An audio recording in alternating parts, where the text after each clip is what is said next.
morning everyone! Today I will prepare sugar-glazed donuts. So these are the ingredients: eggs, milk, water, salt, granulated sugar, bread flour, cake flour, yeast, margarine, confectioner sugar, hot water, butter, and vanilla. So the first thing we need to do, we will whisk together the eggs, milk,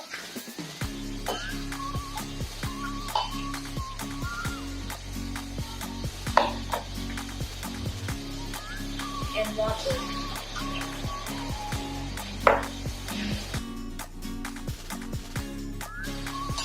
The next is we will dissolve salt,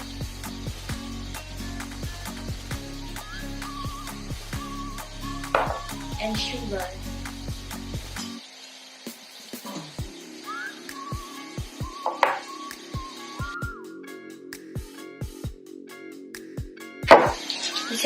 The second thing we need to do, we will combine all flours,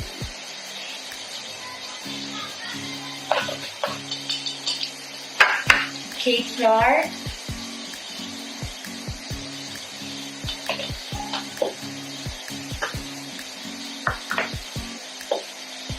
and yeast.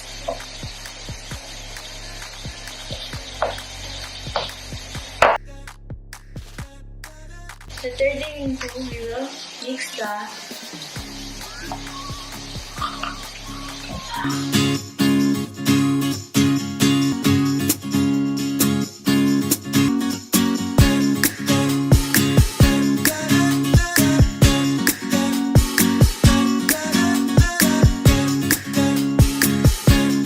and now we're back.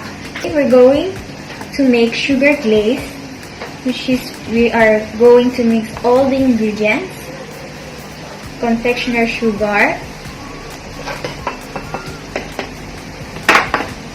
hot water,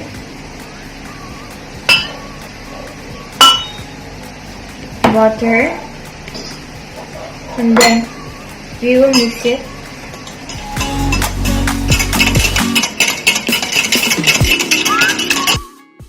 And now we will cover it with a plastic. I'm back after 1 hour and the dough is already fermented.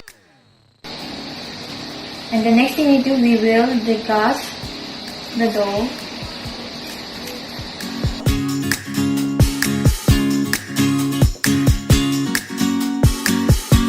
I roll it down. And I will cut it into 4 inches. And then I will circle.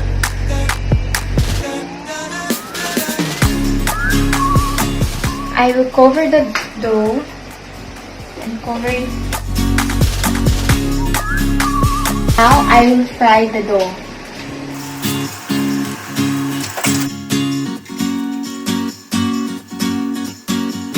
And now, since it's cooled already, I will dip it on a glaze.